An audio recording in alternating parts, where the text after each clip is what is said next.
One of the most combatively powerful beings in Star Wars lore is easily Starkiller. The apprentice of Vader finds himself a potential rivaling the Chosen One in the ability to actually use it. With his explosive command over the Force, finding a true challenge for him sometimes feels like an impossible task. But we've traveled back in time to the darkest pages of galactic history in order to find a worthy rival. From the age of the Eternal Empire comes the one creature that Valkorion feared the most, his own daughter, Empress Vaylin.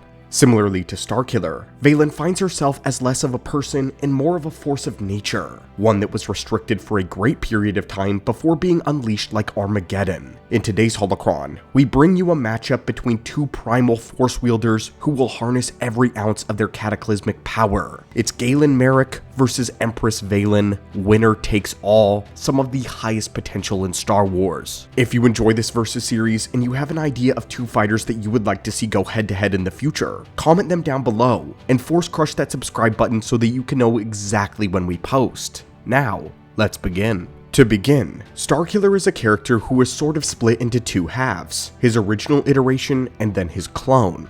There is a serious amount of evidence to suggest that Galen Marek and his clone are the same person, but we aren't here to go over that debate. The reason we bring this up is because we consider them to be two halves of the same whole, both comprising Starkiller as a character. So to get a complete picture of him, we've chosen to use the status of both characters even though the clone is clearly a lot more powerful. As an apprentice of Vader, Galen Marek was progressing extremely quickly, and had he not seemingly perished in the first game, the power of his clone is likely where he would be at anyway. Galen was a being who began his life with potential comparable to Anakin. In Star Wars Insider number 100, it contains comments from the creatives behind the games. They refer to him as the photo negative of Luke Skywalker, who was confirmed by George Lucas to have inherited all of his father's potential. Vader was obsessed with turning Starkiller into the most destructive weapon possible so that he could one day use him against the Emperor, and to that end, he pushed Galen beyond his limits every single day. This is the exact quote from Star Wars Insider. When the Jedi use the Force, they respect it. They don't overuse it. The Sith keep testing their limits though. Vader discovered this person who has the potential to be the most powerful Force wielder ever. He's up there in the top tier. He's extremely powerful. Vader has trained him in such a way that he just kept pushing those limitations, seeing how far he could use the Force. Galen's power was so great that when Darth Sidious experienced it, he admitted that the boy could have been his equal or even a successor. Vader spent years personally training Galen in the ways of the dark side in total secrecy. His training was harsh and unforgiving. Vader subjected him to rigorous physical tests bordering on torture. At first, he controlled the boy through fear, and then taught him to embrace anger at the expense of all other emotions. Channeling this aggressive feelings would give him greater breadth of power in the dark side, which he would then funnel into his lightsaber combat. Vader wanted to ensure that his assassin could not be defeated by anyone less than himself. He drilled the boy until he reached a state of undefeatable prowess. During combat, Lord Vader would attack him relentlessly, not stopping when the boy was injured, but instead would ramp up his aggression. Starkiller remembers many particular training sessions with Vader wherein the two dueled across the training deck of the Executor for hours. Vader wore him into submission, and the fight only stopped when Starkiller collapsed in unconsciousness from pure exhaustion. His only friend or companion during all of this training was the droid by the name of Proxy,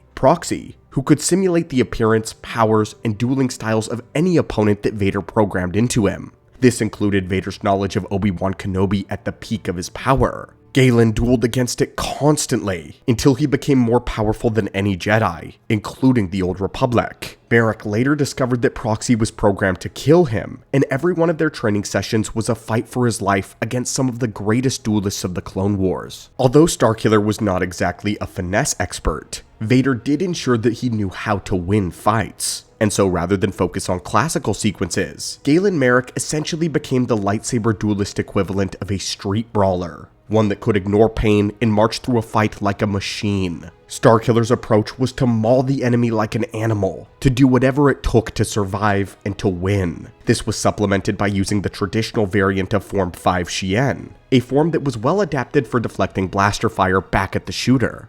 The style worked best when countering attacks from multiple enemies, and was typically less effective against a single adversary. But that did not stop Starkiller from utterly decimating any single opponent that stepped up to him.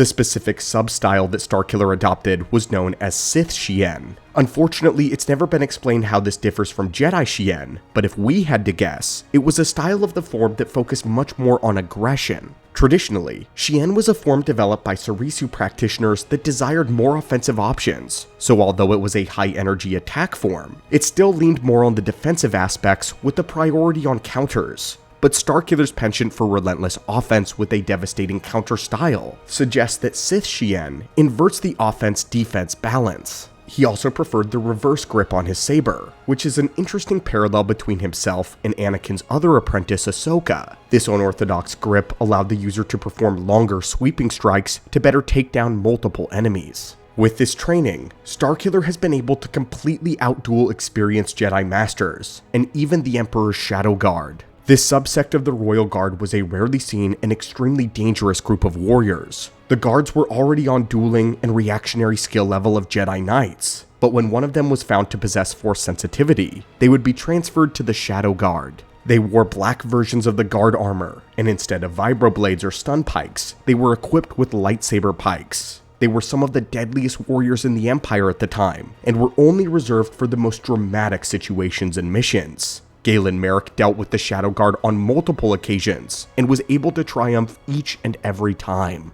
Vader's philosophy when it came to Starkiller was teaching him to let go of all possible restraint, to use his power at the absolute maximum, and then go further.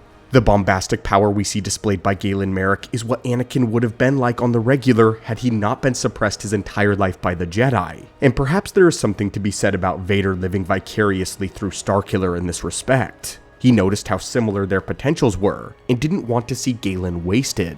But the obsession with Starkiller only using the destructive aspects of the Force would ultimately hamper his true connection for a very long time. Galen used the Force as a weapon rather than respecting it for the life-giving energy that it was, and as a result, he was unable to meditate for a very long time. His sensibilities were clouded, and he could not peer into the future. But that would all change when he was trained by Jedi Master Ram Koda and learned the ways of the Jedi. Understanding the light side of the Force gave Galen greater clarity and a much deeper connection. Ultimately, the reward for this would come to him when he faced Sidious and Vader on the Death Star. There, he would tap into the balance between the light and the dark sides of the Force, combining all of the teachings that he'd received into one vision. With his own philosophy on the Force achieved, Galen would become more of a gray. This is what the novelization for The Force Unleashed tells us. For the very first time, he understood that one did not come in two shades only, dark and light, distinct and combative, never meeting in the middle to form a gray. Those were ideals, and ideals existed solely for philosophers and theoreticians to argue over. In the real world, dark and light coexisted in varying proportions. Nothing was ever static. Thus, this former Jedi Padawan could turn to the dark side after a lifetime serving the light, and she could just as easily turn back to the light afterwards. If she survived, of course. Light, dark, Shakti had tried to tell him. They are just directions. We are always moving, he thought, towards the dark or towards the light. It is impossible to stand still. Some, like Darth Vader and the Emperor, had been descending through the dark side for so long that the light must have become a faint and a distant memory. Some hovered eternally in the gray, never entirely choosing one side or the other. There were in fact no actual sides, just the direction in which one happened to be moving. It was all relative. Coming to that understanding gave him a new kind of strength. But with that being said, when it comes to actually chalking up his feats, well, this is where the fun begins. Starkiller frequently embodies the philosophy of size matters not, by manhandling small armies of beings, tearing ships out of the sky, and collapsing superstructures in on themselves. With his power constantly running at 100%, his force pushes come with more destructive energy than ballistic missiles. They have the power to bend durasteel doors in, peel metal straight off of structural surfaces, and rip open the hulls of battleships. The closest equivalent we have to this was when the Ithorian Jedi Master Roron Korob unleashed a force bellow with 4 throats, devastating a hallway.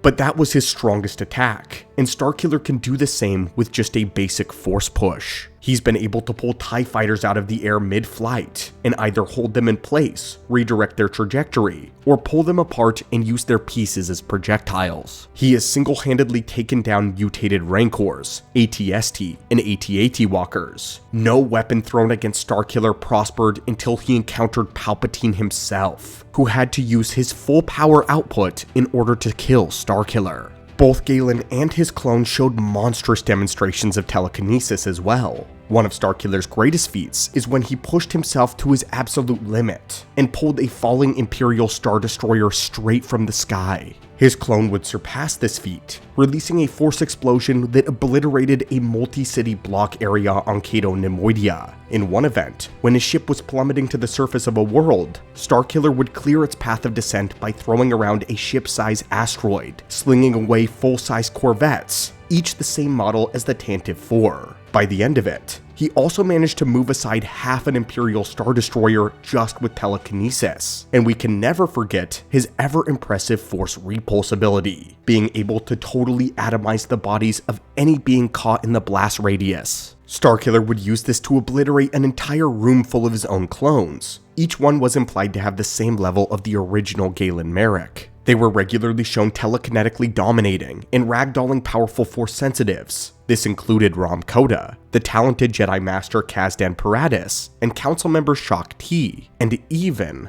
Lord Vader. Starkiller was able to at one point stalemate Vader by blasting away debris being hurled at him, and even break the Dark Lord's force choke. But Galen Marek wasn't all just raw power either, as many believe him to be. He steadily learned how to harness his abilities in many unique and creative ways as well. For example, his Force Lightning in particular, he used it to many varying effects. One rare ability that he mastered was the Lightning Shield, something only Darth Sidious had been able to seem to do before this. This is what the ability is like. Surrounding one's body in a barrier of pure Force Lightning could repel most attacks. He is also known to channel his lightning directly into his lightsaber, much like Darth Nihilus. This would electrocute opponents struck with the blade, or it would even result in an electrical explosion when impacting on a surface. Going further, he could even charge large objects with the Force, resulting in lightning bombs. He saw this ability as one of his prime utility moves, and often used it to overload electrical circuits. At one point, he even used it to power a massive Corvette starship. Offensively speaking, his Force Lightning has been shown to execute Rancors and even a Sarlacc, who many believe are eternal. At one point, he entered a contest of Force Lightning with 2 Shadow Guards. Galen ended up easily overpowering them and killing them both on contact. Along with the Force Repulse, his lightning has been shown to incinerate stormtroopers. But what may be his most impressive feat by far with the ability is when he condensed his lightning into a ball, an ability that the Sith refer to as kinetite. Releasing the energy through a turbo laser cannon, the kinetite ball proceeded to literally split an Imperial Star Destroyer in half. We could go on forever about the feats of Starkiller, but we want to mention just one more thing before we move on, and that would be when Galen Marek achieved a state of oneness in the Force. Oneness was an ability only achieved by a very small handful of others. Among them are Luke Skywalker and Jacen Solo. Oneness was a state of perfect union in the Force, where one becomes a living manifestation of the light side. In this event, their skin lights up and makes them gleam like molten glass, and they temporarily gain access to incredible abilities. In the Force Unleashed novelization in his final duel with Sidious and Vader, Starkiller uses the love for his friends and his intent on self-sacrifice to achieve this state of oneness. When this happened, he glowed like lava and gave himself completely to the light. In this moment, he was able to push back Sidious's lightning, and he evoked a storm of fire around himself that totally incinerated all of the nearby stormtroopers. Vader and Sidious themselves were pushed back by the firestorm, and Galen's friends were able to escape. However, due to the raw power entering his body, he ultimately collapsed and perished immediately. It may be insane to say, but if you read the Force Unleashed novelizations, Starkiller is actually even more powerful. He absolutely has one of the highest potentials in all of the lore, including every single era. It is a huge feat in itself to find anyone that can go toe-to-toe with him. So now, let's take a look at the competition. We had to go a long ways back in the lore. The daughter of the most powerful Darksider in history, a force of nature in her own right, Empress Vaylin. It took us some time, but we believe that Vaylin and Starkiller are actually quite evenly matched. Now let's cover the Eternal Empress. Vaylin was born to Emperor Valkorion and Senya Tiral during the days of the Old Republic. She was the youngest child of the Eternal Royal family, and as a result, inherited enormous potential from both her mother and her father. Her mother Senya was the strongest of the Knights of Zakul, an extremely well-trained warrior. Her father was an immortal Sith Lord who was on his way to apotheosis. Valkorion had previously absorbed the power and life force of 8,000 Sith Lords, granting him powers on a level never seen before. And with the full spirit focused into the body of Valkorion, he passed on all of that power to his daughter. Unlike with Arcan and Thexan, Valkorion sired Vaylin with his full spirit and essence present.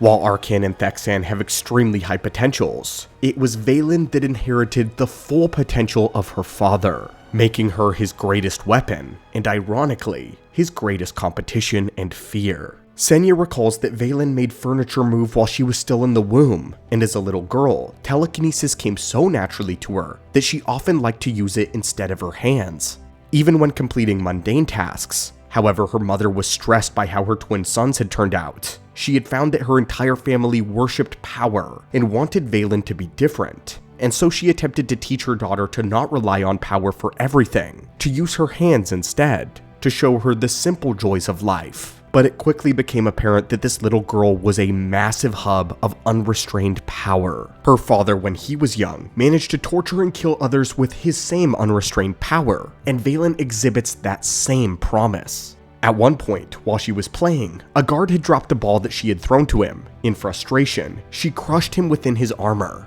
This would not be the last time this happened either. While playing in a forest, she was attempting to use her force abilities, but once again gave into her rage at her own failure. The result was her obliterating a hanging suit of armor and causing a shockwave to radiate through the forest. Her mother attempted to channel her aggression into training and taught her how to wield the weapon. But during a sparring exercise with one of the Zakulian knights, Vaylin once again gave into her frustration and splintered his staff. She then telekinetically hoisted up over half a dozen guards and began crushing them in their armor. It should be known that most of the Knights of Zakul were all connected to Emperor Valkorion's power directly and derived their strength from him. They had access to what is called the limitless power philosophy, which was the decree of Valkorion that no aspect of the Force, whether light or dark, was forbidden to study. The Knights were allowed to use anything that made them stronger, and with this philosophy, they bulldozed the Republic and Sith empires during the Eternal Raids. But as an unrestricted child, Vaylin made them look like paper dolls. Senya begged her husband to do something about their unstable children, but instead of showing them love or compassion, Valkorion used his own plans. He greatly feared Vaylin because, unlike her brothers, she actually showed the same potential that he himself had as a child. And when he was young, he had managed to strip his own Sith father of all of his abilities and taken his place. Not wishing to have the past turned against him, Valkorion brought Vaylin to the sanitarium of the world of Nathema, to the Zealots, where she would be reconditioned. On this Force-dry world, young Vaylin was subjected to psychological torture which turned her from a sweet but a disturbed child into an emotionless psychopath. The process would chain her mind, keeping her power suppressed so that she could be controlled by Valkorion. It would not be until many years after her return did she find a way to unchain her power and become a walking tool of mass destruction. While her power was still chained, she was able to tear straight through reinforced blast doors, to tear sheets of metal from the ground to use as shields. In one of her larger displays of power, she ripped through a massive support structure from a high-rise tower on Zakul. This was a building that was about 60 floors high, and she essentially tore the base off of it with ease. She then threw the shrapnel at a larger building with enough speed that some of them disintegrated on impact. This ended up destabilizing a machine known as the Sun Generator, which caused a massive explosion that took out several city blocks and killed thousands of people. But even though a chained Vaylin was in the heart of the explosion radius, she survived by shielding herself using the Force. Vaylin regularly overpowered other strong Force sensitives by choking out Zakulian knights and ragdolling both Jedi and Lords of the Sith. At one point, she effortlessly pulled her brother Arcan's lightsaber out of his hand while he was levitating it. She would then tank a force push from him and land nimbly on her feet. Arcan had gone on a military tour in the Outer Rim, slaughtering both Jedi Masters and Sith Lords alike, so this feat by Vaylin is astounding. Vaylin also pulled her mother's lightsaber pike out of her hands as well, taking the weapon for herself. Still chained mentally, she caused mass destruction to a company of disloyal Knights of Zakul. She killed a small army of them in fact, mutilating and mangling them with nothing but telekinesis and her raw strength. Several military vehicles and shuttles had also been wrecked and torn asunder during this battle. Once again, Vaylin was not armed during this attack. All of this had been done with her then restricted power levels. At one point, Senya was able to perceive in the Force that her daughter could crush her skull in an instant if she ever desired to. Even as restricted, Vaylin could pulverize individual beings and droids with little effort. These all largely happen off screen, unfortunately, but Vaylin mentions in dialogue that she remembers the last idiot who made her a promise that he couldn't keep, and that she was still finding bits of him in her hair. But what about an unchained Vaylin? When she was finally free, she was able to lift several Force wielders off the ground and one-shot one of them with an ability known as the Dark Blast, a technique used only by the strongest beings of the ancient Sith Empire. The Dark Blast is described as a way of manifesting the dark side into a physical discharge of energy. This was made famous by the Dark Lord Exar Kun. However, he was only able to perform this when wearing the amulet of Naga Sadow. Her father was able to use the technique with proficiency, and it seemed that she inherited the ability as an instinctual trait from him. Afterwards, when on her flagship, she reduced the Nathema Sanitarium to dust with a mere thought. She was in orbit at the time, but was still able to completely level an entire building on the planet's surface with minimal effort. In her final confrontation with the Galactic Alliance, Vaylin used battle meditation, making the Eternal Fleet completely unstoppable. The ability traditionally requires exceptional levels of focus, even for those that are gifted with it. They are often left completely helpless while using battle meditation, so that they could focus their energy on the battle itself. But when Vaylin was doing so, she was able to simultaneously conjure a force storm to defend herself, and at that moment, she was multitasking and using two of the most intense force abilities ever known. She was even able to send a huge dark blast at those attempting to come near her. The spirit of Valkorion had to actually step in and take the brunt of the dark blast in order to keep his host, the Alliance commander, alive. It was only because the Alliance commander was empowered by the Emperor's spirit that he was able to push through Vaylin's force storm and kill her. Her lightsaber feats, though, are a little less impressive, since Vaylin largely used the Force to her advantage. However, she did stand toe-to-toe with her brother and her mother Senya, as well as Arcan. Both of these individuals are considered to be among the deadliest duelists of this era. Vaylin was also able to wield the lightsaber to take down 3 genetically enhanced Acklays, despite being cut off from the Force on Nathema. The reason this is significant is because one requires the Force to effectively wield a lightsaber. Darth Bane mentions that without it, a lightsaber feels clumsy and slow, less like an elegant and living weapon, and more like a simple tool. It's also significant because Obi-Wan Kenobi had his hands full with just one regular Acklay on Geonosis, and Vaylin, through skill alone, took on several. Although Empress Vaylin has fewer feats in quantity, the quality of them stand out enough to make her one of the most powerful and dangerous Force users to ever live. But what happens when we actually pit these two against one another? At first glance, it seems like the scales tip heavily in Starkiller's favor, based on his feats alone, but he will surely find himself facing a nigh insurmountable foe in Vaylin. Empress Vaylin has feats that put her near the level of a Dark Empire Palpatine, which was Sidious's strongest iteration. At his apex, Dark Empire Sidious conjured a Force storm that had the ability to take out an entire fleet of warships. But unfortunately, Sidious lost control of it, resulting in it decimating his own fleet and destroying his own body in the process. Again, this was Sidious when he was in a younger, stronger clone body. Starkiller, even when achieving oneness, was only able to hold off the lightning of an Imperial-era Sidious, and although Sidious is stated to be the most powerful Sith Lord to ever live, technically Vaylin was no Sith, and she was able to not only wield the Force storm with perfection, but also use battle meditation at the same time. Not to mention her ability to raise the Sanitarium with a single thought is a feat that measures up with that of Starkiller, and puts her on the same level of pure output. The point being, Starkiller meets a distinct power differential when facing Vaylin. But power is not everything. In terms of the lightsaber, Vaylin is sorely lacking.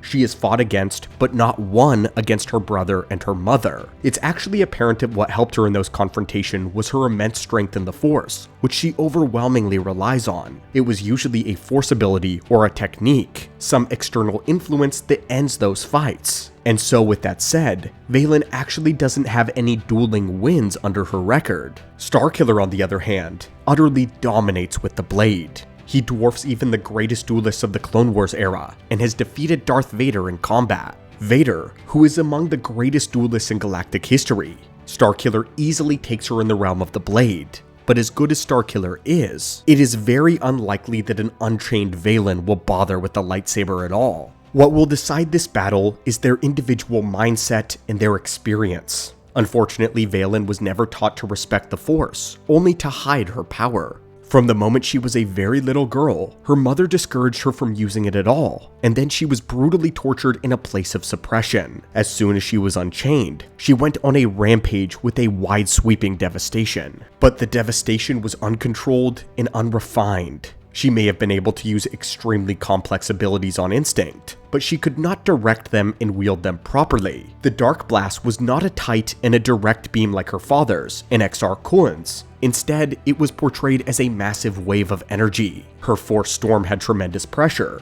but it had gaps, and only focused on wanton destruction. This allowed the Alliance commander to fight through her waves of energy, and stab her with his lightsaber.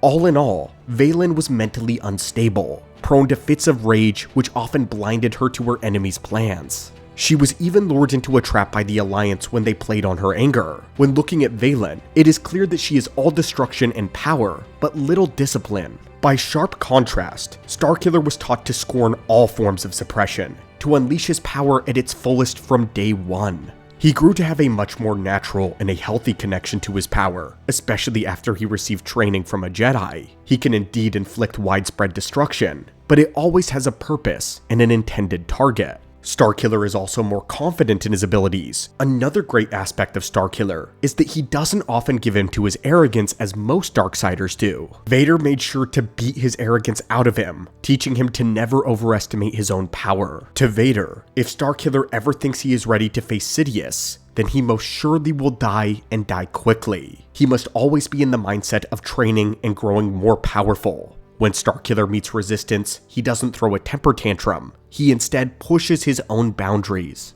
The only time he ever doubted himself was when he was pulling down the Star Destroyer, and at first he thought it was too large. But he embraced Rom Koda's Jedi advice that size matters not, and pushed through and succeeded. We don't doubt at all that if they were to fight, Starkiller would get thrown around, and thrown around a lot. He would be hard-pressed to counter many of Vaylin's attacks and rarer abilities. He would absolutely have to think outside of the box. But that's exactly what Starkiller is good at. He is an assassin. Starkiller excels at using his abilities to influence the environment, to make the world fight for him. One thing is clear, power to power, he will not be able to take out Vaylin, but he can undermine her using her instability as weakness. He will be fighting someone that is used to being restricted. Galen need only to push his limits one more time to clutch a victory here. And if all else fails, Starkiller still has a massive amount of sheer power output. The Alliance commander was able to march through Vaylin's Force Storm by using their pure intention to win. There is no reason that Starkiller cannot do the same. And in our opinion, Galen's most powerful feat is his will. Even his clone, who inherited every one of his personality attributes, broke through Vader's mind conditioning, just so that he could uncover his past. The clone was literally engineered to be made more loyal than the original, but he overrode that programming and searched for his own path. He was so stubborn and driven that Rom Koda was convinced that he was the original. It was his sheer will to live that allowed him to survive being pummeled by Vader, and then hurled into the vacuum of space. It was the will to save his friends that allowed him to achieve a state of oneness in the Force and repel the power of Sidious. So in an epic clash of beings that wield true eldritch might, it is the heart that we believe wins the day. When we bring this matchup to its conclusion, the truth is that it comes down to something deeper than power. It comes down to training, mindset, and the way each of these warriors was shaped. On pure potential alone, Vaylin may hold the edge. In the entire history of Star Wars, very few characters demonstrate that kind of innate, explosive power that Vaylin has. Her connection to the Force is overwhelming, volatile, and almost limitless. In many ways, she represents one of the only Force users whose raw potential appears capable of surpassing someone like Starkiller, whose own ceiling was said to approach that of Palpatine and Valkorion.